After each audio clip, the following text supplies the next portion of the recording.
speech, Doctor? I haven't started it. Okay, so good afternoon, everyone. And this is, of course, for recording purposes because we have started the recording. Good afternoon. My name is Dr. Samah, and this is A100A. We're doing Ireland in book 2, and we're halfway through. Today, inshallah, we're going to finish Ireland, and by finishing Ireland, that would mark the end of our course activities. We spoke a lot about Ireland and the fact that we have affinities with Ireland, being from countries that had suffered occupation for years and years. Again, we said that Ireland, we're not interested in Ireland or in the struggle for the sake of the struggle, where this is material that would allow us to develop English major skills, and what the English major skills that we have in mind would have to do with making distinctions between sources, whether they're primary or secondary, the idea of reading heavy-handed material, and also distinguishing between whatever is accurate and factual and whatever is mythical and biased. Spoke enough about the writer, and I said that the writer seems to be biased against the Irish. He doesn't see, that they have this big history that they claim they have, according to him. And in order to do that, he is deploying one of the theories of history by a very famous historian, and he said that the historian is positing the fact that sometimes in the interest of a cause, in order to promote a cause, you sometimes try to tweak your history and your tradition a little bit so that you can appeal to your own people. And of course, tweaking would mean that you're going to focus on whatever is beautiful and you're going to kind of ignore whatever is ugly. He sometimes even, sometimes people even invent tradition and invent history. Hence the title of the chapter. The title of the chapter is the invention of tradition. Invention means that you're starting something new. Something did not exist and you made it. So the implication is very clear that part of the Irish history and tradition is invented and fabricated, and this is of course negative. Again, if anything, we would recommend the fact that we don't subscribe to what the writer is saying. The writer comes from a background that is different from ours. The writer is English, and in English, it seems that the English and the British, perhaps for the rest of their lives, wouldn't forgive the Irish for asking and eventually, attaining independence. Anyway, let's go to the chapter and see. Okay.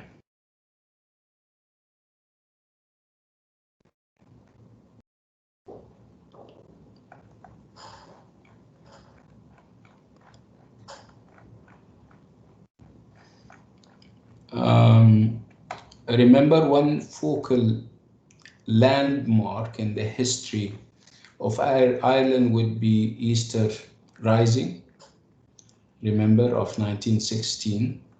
And we said that Ireland before was something and Ireland after is something totally different, right? So two landmarks, two times are responsible for the dramatic transformation that we have seen in the Irish, landscape, historical and political landscape. One of them, if you still remember, was the famine in the early, it was in the 40s of the 19th century.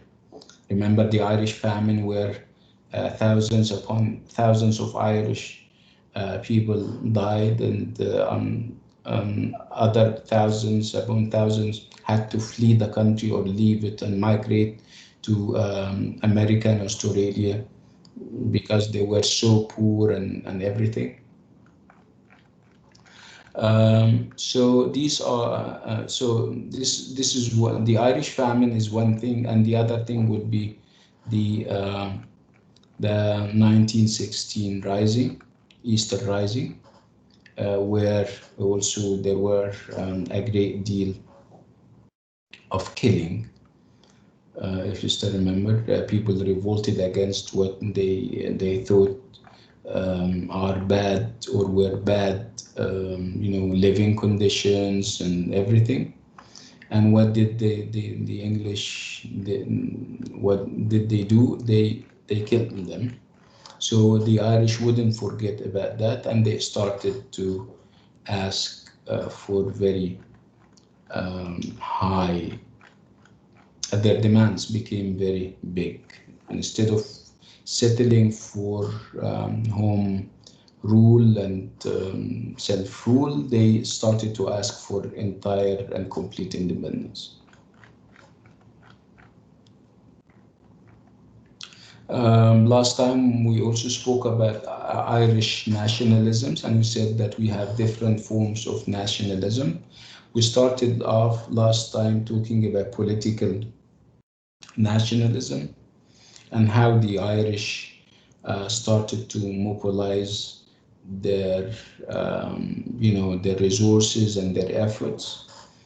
Politically, they asked for representation in the parliament, and they got it. And they started a number of political campaigns, and they managed to effect change on the ground. We said that the culmination of this kind of nationalistic nationalistic endeavors had their culmination when we saw sweeping land reform, where the British government would, allow the tenants, the Irish tenants, to buy the lands of the landlords. The landlords were, for the most part, Anglo-Irish, and there was this friction. There was always this friction and this tension between the Irish tenants and the Anglo-Irish landlords, and that would lead to some kind of civil war, and the tension is going to run very high. So in order to avoid further escalation, the British government would start, making a number of land reform acts. Again, we have seen the culmination in the 1909 Land Reform Act, where the British government would promote the idea that the Irish, for the first time, start to negotiate with the land lords. They would eventually buy the land from their landlords. Spoke about the Catholic emancipation and how there were a number of campaigns, political campaigns, in order to secure the Catholic majority some of the privileges that then the Anglo-Irish already have or enjoy. Today we'll start with cultural nationalism. Again, it's another form of nationalism, and they all contribute towards one single goal, which is obviously the independence of Ireland. So cultural nationalism, what we have seen before was political nationalism, political activism, and now it's cultural nationalism. So when we talk about culture, of course, you know, I mean the different cultural manifestations and icons. We talk about literature, we talk about history, for example. We talk about language because language is of course part of the culture. And when we talk about cultural nationalism, we will talk about three very important people.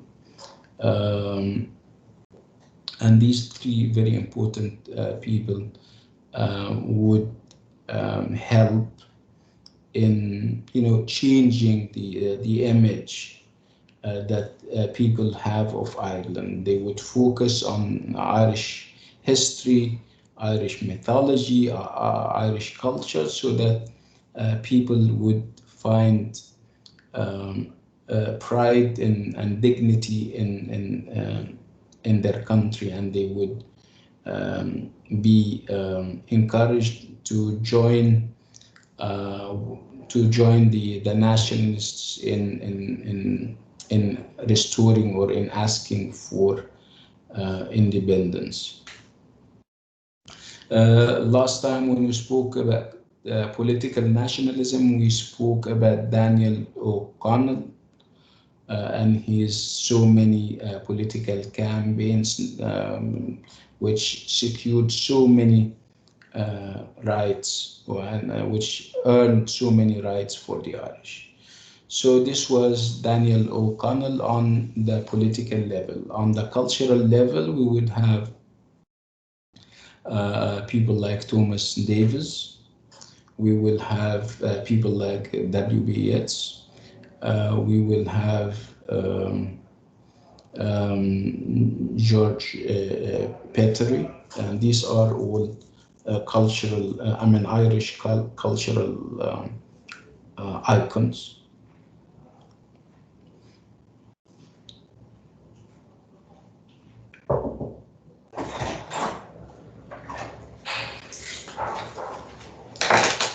No.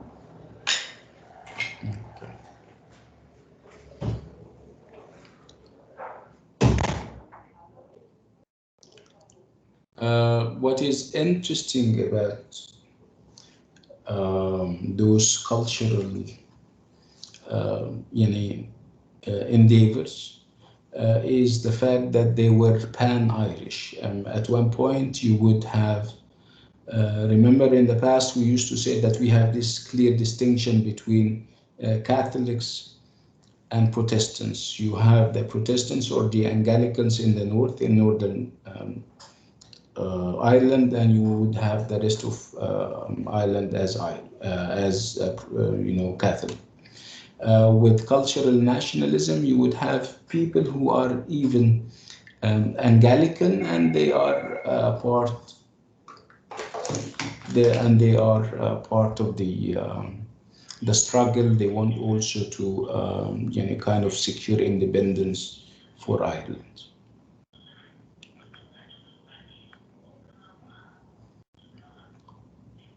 So like I said, we have three major people.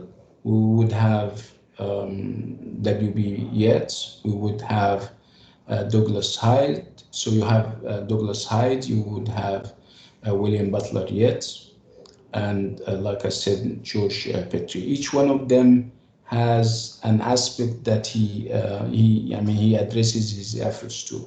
George Petrie would focus on history, on digging into the history of Ireland, and kind of bringing to the fore historical treasures.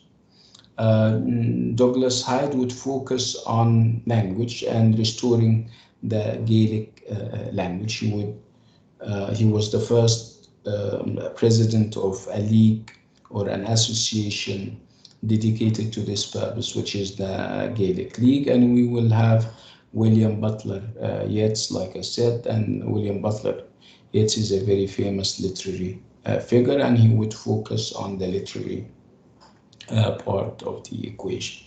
So again, you have Douglas Hyde, you have William Butler Yeats, and like I said, you have George Petrie. We're going to start with this historical, the history aspect of this cultural nationalism, and with that we start with Petrie. Again, he would focus on the religion and culture of Ireland, and he would write in newspapers, exploring the history of Ireland, trying to tell people that you need to take pride in your history. Your history is as glorious as that of the English. And he would also refer to the fact that whatever backwardness the Irish are suffering from is related, is attributed to the English, who tried their best to obliterate and cancel the ancient culture of in Ireland. And according to him, if Ireland is to come out and become big again and to have its independence, people have to take pride in their history. And he contributed so much to that by, like I said, by having commissions that would preserve all historical sites. He would also try to spread awareness about the history of Ireland and the history of ancient Irish kings. He was very scientific in his work. He would go to archaeological places and dig and have, committees digging and unearthing the those very beautiful, monuments that run deep in history. So he was a tireless worker who published learned articles on both the monastic origins of the Round Towers and the history of the Hill of Tara. He was working on the religious side and also on the historical side. Because Ireland is also known in the Christian world as one of the early seats of Christianity. So it's not only secular history that he was after. It's not about the kings, the ancient kings of Ireland. He was also trying to dig deep so that he can unearth information and documents about the Irish saints, Christian Irish saints, and he succeeded in doing just that. So this was Petrie, and then we moved to Douglas Hyde, and Douglas Hyde was focused on the idea of restoring the Gaelic language, and he even tried to, kind of lobby for, making the Irish language one of the languages that are taught in elementary school and stuff like that.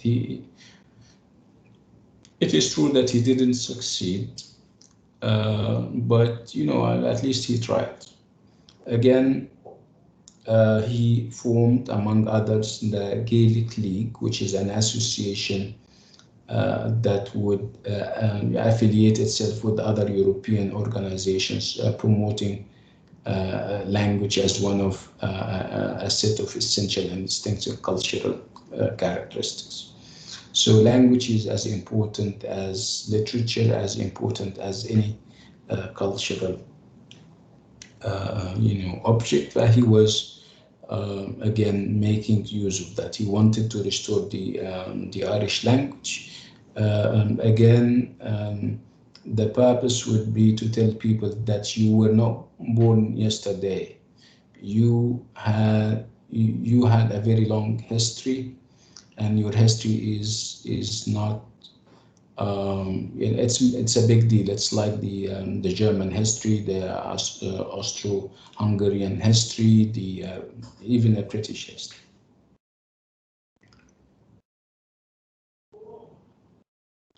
And he has, I mean, I would like you to look at this very interesting quotation that we have. Um, so he expressed his ideal in one of the, he wrote an article, I think, and he said, he was quoted as saying that the moment Ireland broke with her own Gaelic past, as that is only a few score years ago, she fell away hopelessly from all intellectual and artistic effort.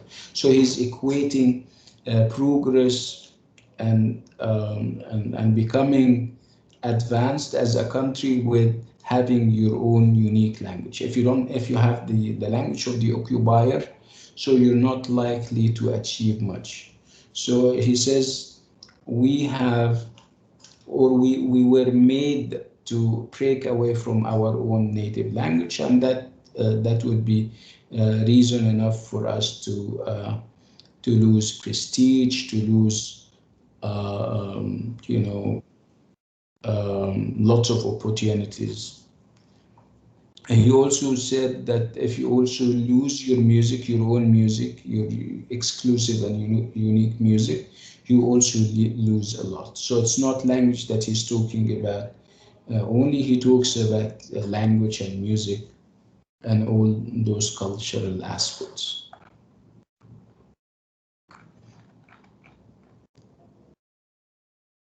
So Hyde had always insisted that the Gaelic League should avoid any sort of political or sectarian commitment. So the association that they had, which is meant to promote the native language of Ireland, had people or had members from different sects, whether they are Anglican or Catholics.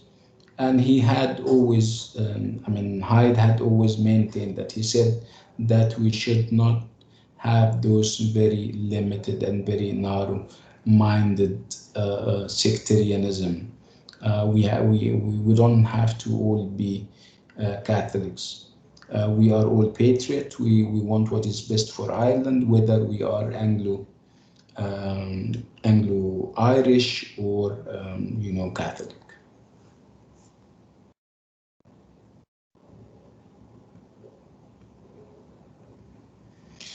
And then we moved to W.B. Yeats, and we said that W.B. Yeats is a very important, in a part of this triangle that we have, and he represents the literary part of the triangle. So W.B. Yeats is the most famous member of the Anglo-Irish literary revival. When he came, he started what we call the Anglo-Irish revival.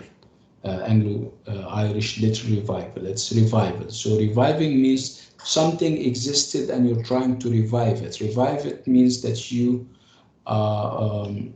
give lease of life to it. Something was morbid, something was inactive, and somehow you try to revive it. So what is it that he was reviving along with others? He was trying to revive the Irish culture and the mythology of the Irish, their literature, and he, along with another Irish, dignitary, somebody who was also famous and important, a literary figure by the name of Lady Gregory, they founded the Abbey Theatre in Dublin, and in the theatre they started to experiment with ideas that come from Irish mythology and Irish old Irish literature and culture.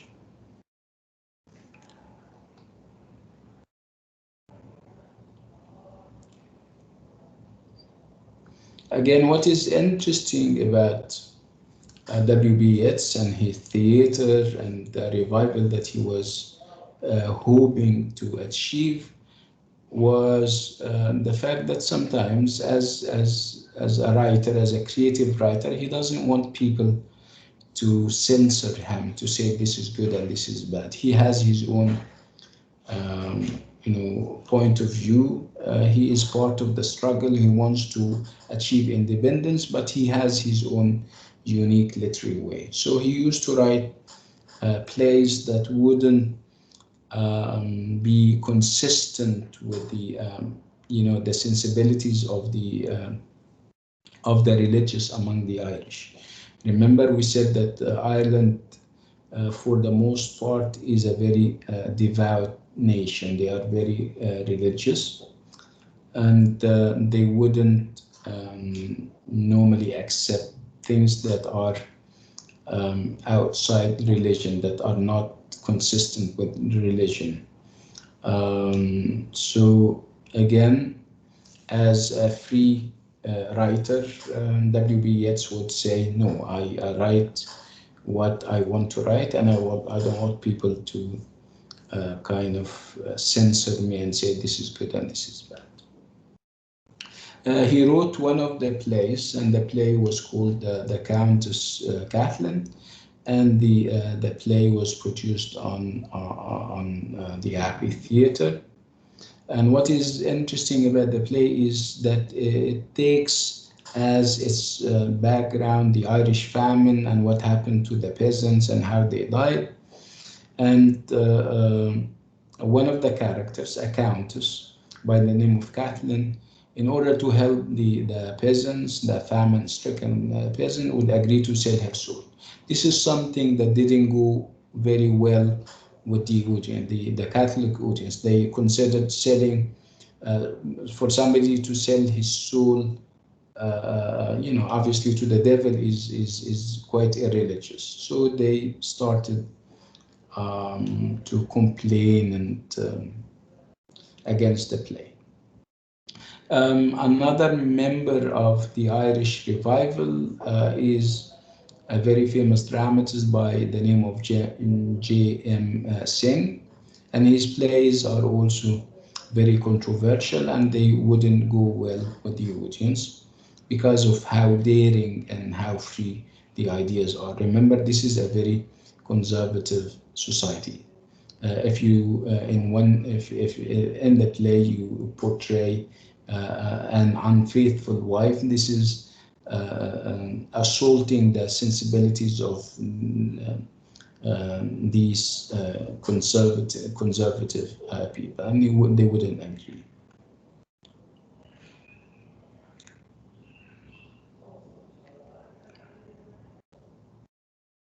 Again, so why do we have all of that? Why do we have cultural nationalism with its different strands, whether the history strand or the culture strand or the language strand? Why do we have all of that? We have this as a justification for the claim to Ireland status as a nation. Again, as you can see, we don't have one single way of doing it. People are doing their best, to the best of their abilities, to communicate those, ideas about Ireland and its past and its language and its literature. Remember when we first started, we spoke about the Easter Rising of 1916 and what happened and how even the words are arranged. Remember, said, why not starting with civilians and starting with soldiers as victims? We said that this is meant by the writer. What did we say about the Easter Rising? We said that Ireland after the Easter Rising is not the Ireland that everybody knows. It's different. The demands are now bigger and higher than they ever were. And with the uprising and with the reaction, what is very important about the rising is not the rising itself, it's the reaction of the British or the English. And how was the reaction? The reaction was very aggressive and very violent, and that would uh, uh, alienate people, that would alienate even the supporters of British rule in Ireland. Some of the people, Irish, they were also Irish, they were okay with the presence of the British in Ireland, and they were fine with it. So when they saw how the British government reacted to the rising and how they killed, hundreds of people, and how they executed and killed the leaders of the uprising, they started to lose their enthusiasm for British rule, and they started to believe that it's time that England, that Britain left the country once and for all. Remember when we spoke about the rising, and we said that the writer keeps referring to the rising as a rebellion, not as a revolution. And he keeps referring to the people who were engaged or involved in the rising as rebels. And like I said last time, the word rebel has negative associations. So who was on top of the rising? Who was one of the master minders of the rising was an Irish school teacher by the name of Patrick Pearse. He was influenced by the Gaelic League, and he had this love for Irish literature and language. And when it was time to move against the Irish, he was the first in line, and he was even the one who wrote the Proclamation for Independence. Okay, so we're supposed to read the Proclamation of the Republic of Ireland. Remember when I referred to, there was this quote at the beginning, and I spoke about it, and I said that there was this focus on religion and on the Irish ancestors, Irish tradition. So who wrote it? Of course, the people who masterminded the Irish rising, the Easter Rising, and it was among them, or on top of them, was of course Pearse, Patrick Pearse. And who was the audience? He was addressing whom? Obviously, he was addressing normal Irish people who are not normally engaged in the struggle. He wanted to appeal to them so that they can join the rebels' forces, and they can declare the independence of Ireland. So when was it written? Of course, it was written in 1916 during Easter. So what type of document? Of course, it's public because it is meant to address everyone.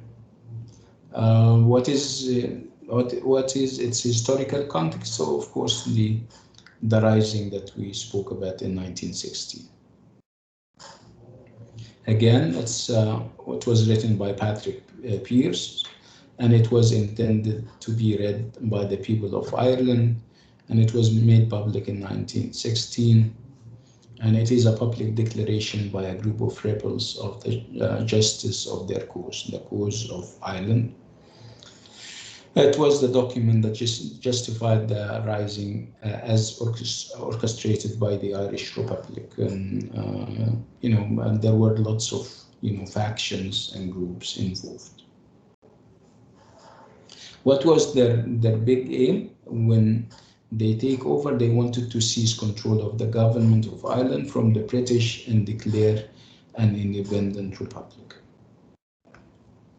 Again, if you still remember, we said that there were two very important pillars as far as the document was concerned. There was this focus on the religious ideas in the name of God, if you still remember this phrase, in the name of God, and also the idea of the past and the dead generations. This is all was meant to establish the legitimacy of the rebels' claims to be representing the best interests of the people of Ireland. They wanted to tell the Irish that we're doing what we're doing for the sake of Ireland. We don't have personal agendas or ambitions.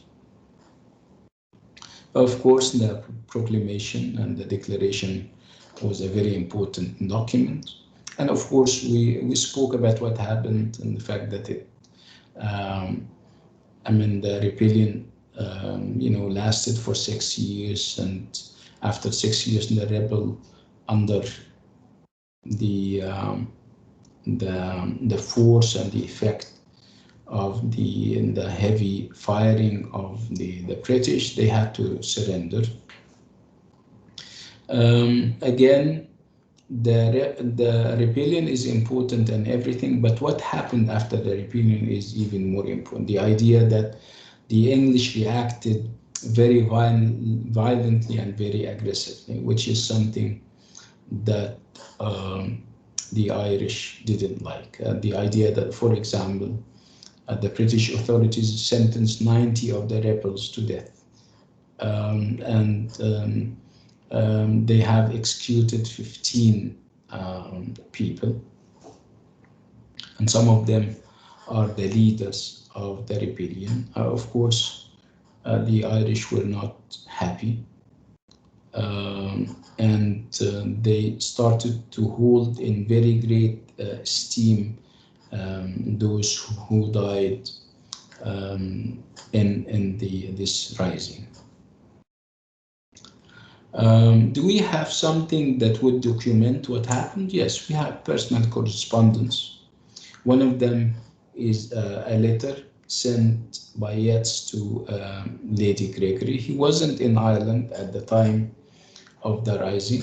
He heard about it and he heard details, and he reflected on it, whether in the letter and also by writing a poem that is called Easter 1916. So the letter, of course, is personal, and he would reflect on what happened, and he would, in the personal letter, he would talk about the idea that he's not sure that the rebels would get or receive fair trials and fair treatment.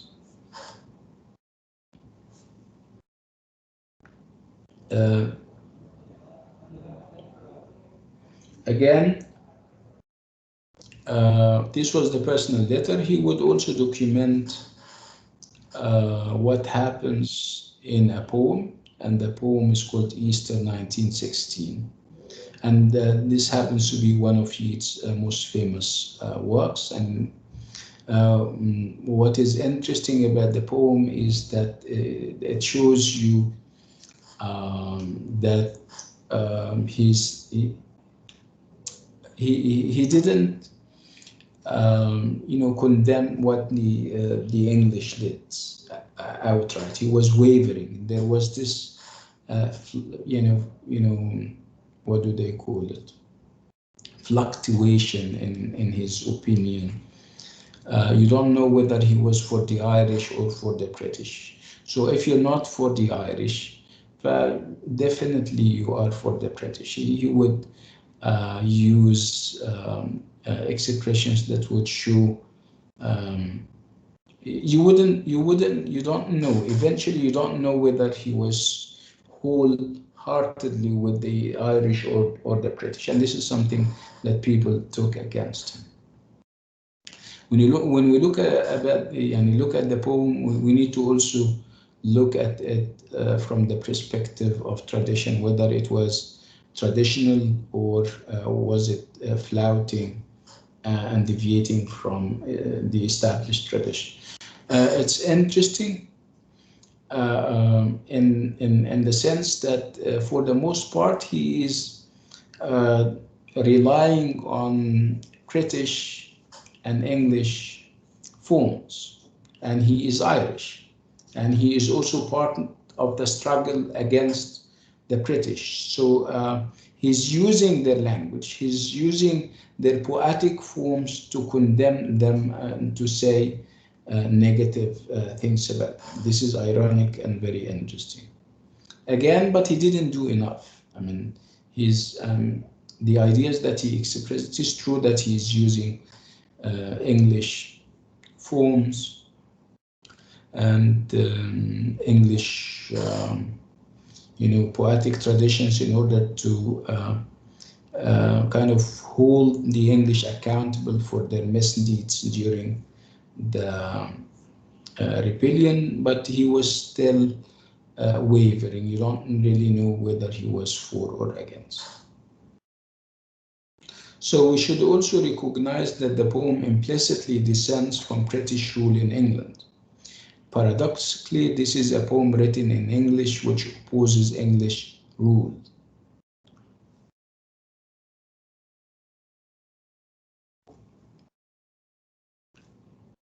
So Yeats' attitude towards the Easter Rising is ambivalent, like I said. Ambivalent means that he was fluctuating and wavering. You don't really know which side he is taking. It is true that he at one point would glorify and talk very well about the leaders of the uprising, but over time he would also say things that would condemn them. He would, for example, say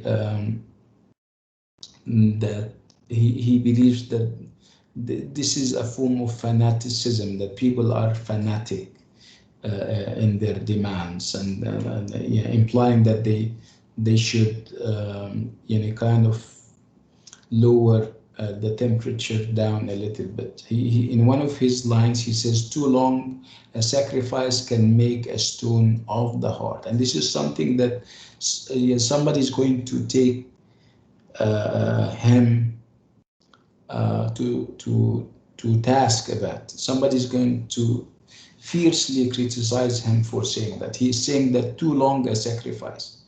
So what does he mean by that? He means that the English, the Irish have been sacrificing for so long in order to achieve independence, and this is something negative. He says that because of how long the struggle is, he believes that this can make a stone of the heart can turn to stone because of how long the struggle is. And this is, of course, unfortunate, because if anything, it would show you how the Irish are adamant about their independence, no matter how long that would take. Again, he didn't condemn the British for the execution of the leaders of the rising, and this is, of course, bad. Like I said, one of the figures of the important cultural figures of the time, a lady by the name of Maud Gonne, was less ambivalent, and she would say it to his face. She would tell Yeats that you were not fair in your treatment, and how come you're saying that long sacrifice can turn the heart to stone? She's saying that it isn't worthy of you, and above all, it isn't worthy of the subject. She's talking to him. That sacrifice has never turned a heart. She's saying that sacrifice has never turned a heart to a stone. And it is through it alone that mankind can rise to God. So again, what was required of Yeats was outright condemnation of what the British did, but obviously he didn't do that.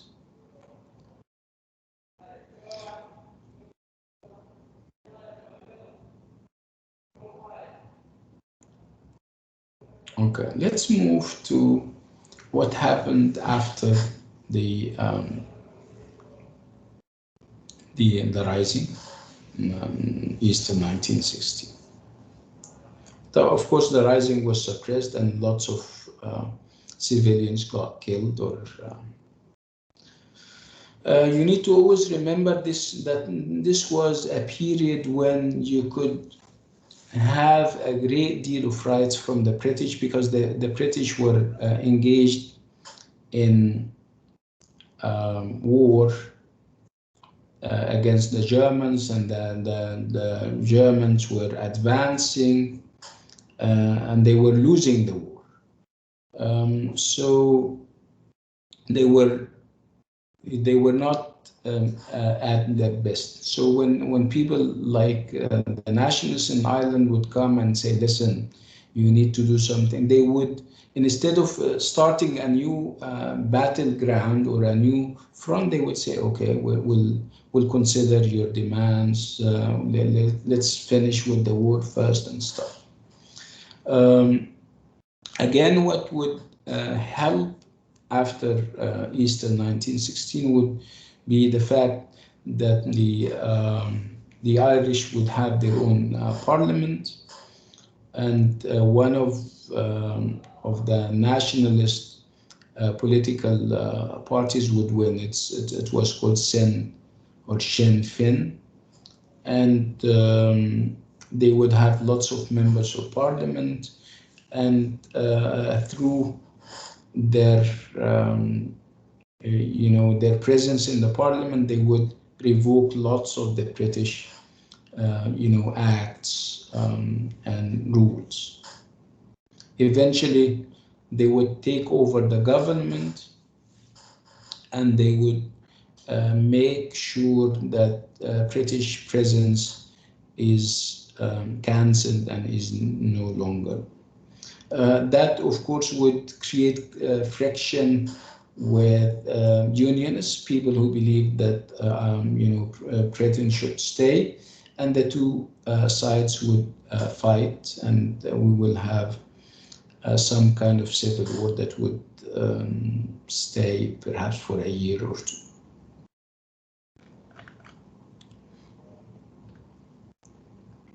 Again, over time, the English and the Irish government, elected government, they would have a peace treaty in 1921, where 26 counties will form the now free state of Ireland, which is for the most part Catholic, and the 6 other counties in the north would have a special status, and they will be affiliated to the United Kingdom. Again, some people would agree with the treaty and they would accept it, and some other people wouldn't, and we're going to have another civil war that would last until 1923.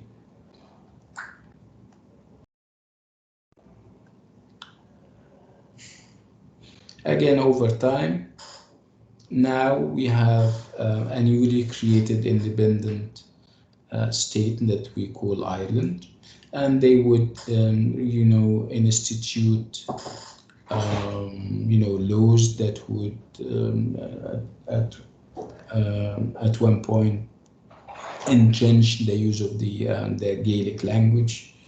They again, if you still remember, we said that they are Catholic and they are very religious. They would make sure that religion dominates the air waves, if you like. Again, you would have now,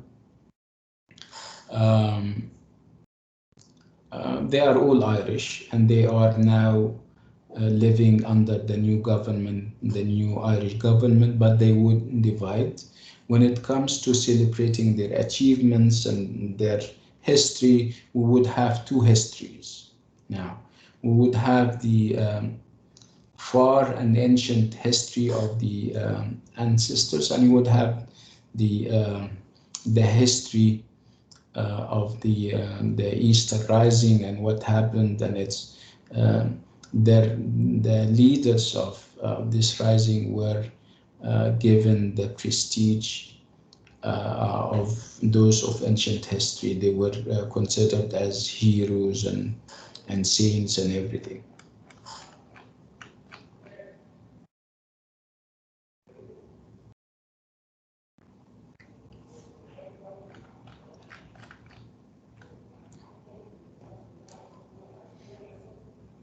Again, he's saying that it's this is the writer talking and reflecting on what happened.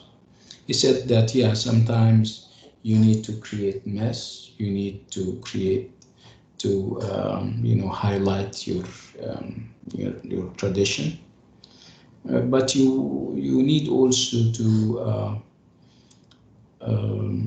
be truthful and to be honest about what you're presenting. And he is obviously having issues with that. He says that the history and the tradition that we see and we hear about in Ireland is the history of academic scholarship and the work of professional historians. It's the work of myth, of folklore, and it has nothing to do with professional historians. If we engage professional historians in order to dig deep, they wouldn't find what the people are saying or claiming about the history of Ireland.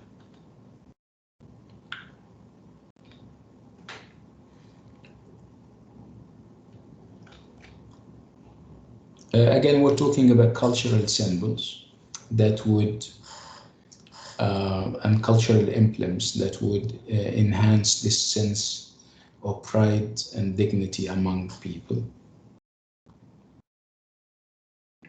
And this is all meant to help with the cause of independence, obviously. So one of the symbols would be the use of hob, the use of the hob as a symbol for the new state.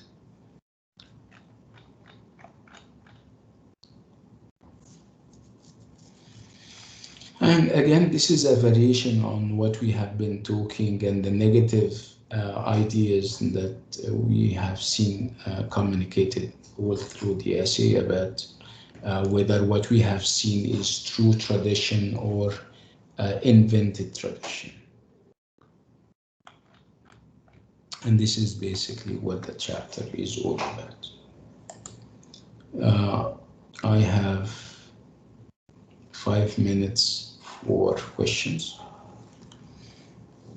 If you have any questions, come forward and share them with us.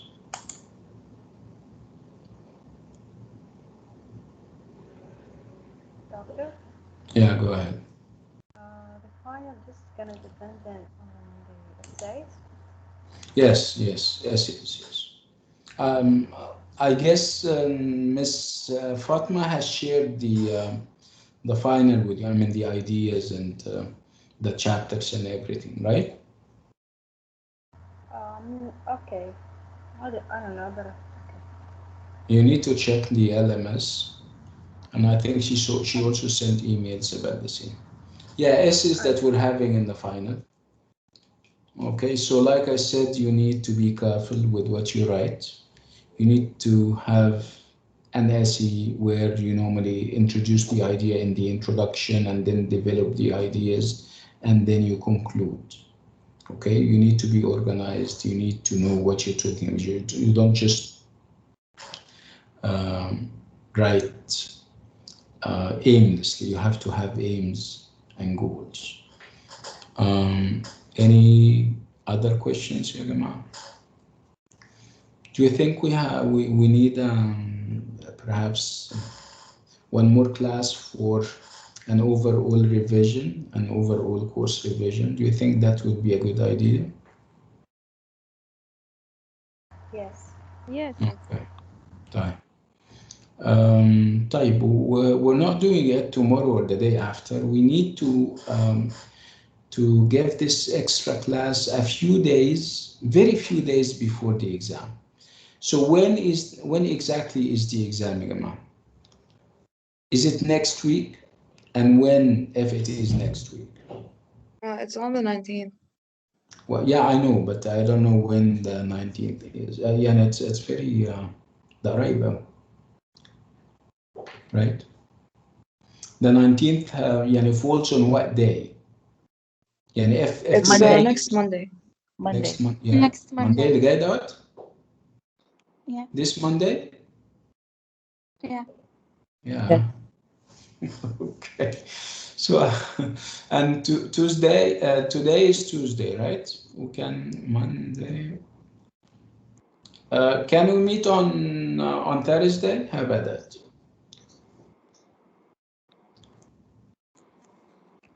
It will be good.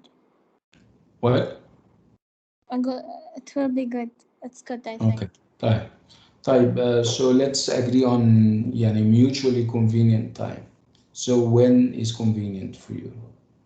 I have a final exam on Thursday. كويس، برافو عليك.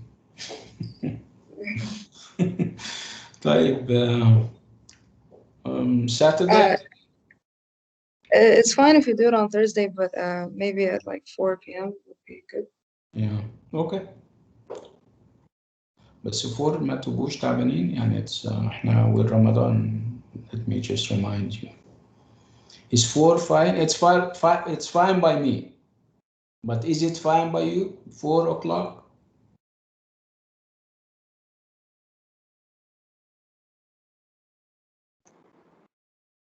No, day.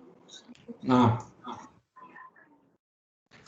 خلاص, I think If we we need started at to 4, we're gonna finish around what? um, 6 o'clock?